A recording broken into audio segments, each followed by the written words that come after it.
बिस्मिल्लाहिर्रहमानिर्रहीम। फ़ेसबुक साथियों, आज इसी सिलसिले का छठा सबक हम शुरू कर रहे हैं। हरूफ अबजद बोर्ड पर आपके सामने लिखे हुए हैं, अलिफ से लेकर गैन तक 28 हरूफ। आज हम इसके बारे में कुछ नई चीज़ें सीखेंगे।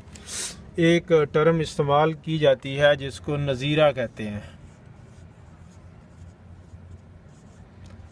लिखा होता है कि आप इन हरूफ का नज़ीरा लें, या किसी भी हरफ का वो कह देते हैं कि यह हरफ वाव है, आप इसका नज़ीरा लें, या ये हरफ अलिफ है, आप इसका नज़ीरा लें। आज आपको बताएंगे कि नज़ीरा क्या होता है, किस तरह इसको हम गिनते हैं, किस तरह हरफ जो है उस किसी हरफ का नज़ीरा लिया जाता है। नज़ीरा जो है किसी भी हरफ के 15वें हरफ को कहते हैं।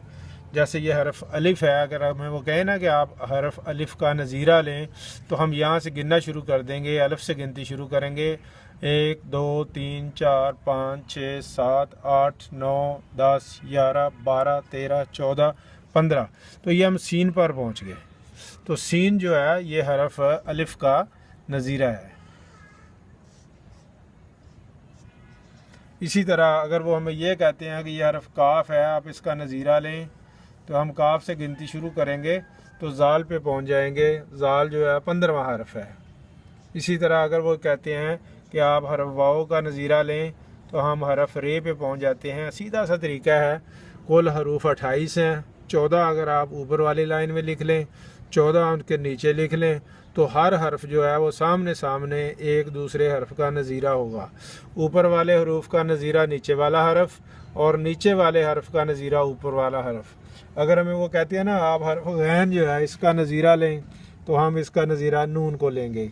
लाम का नज़ीरा ज़वाद होगा, खे का नज़ीरा ये होगा।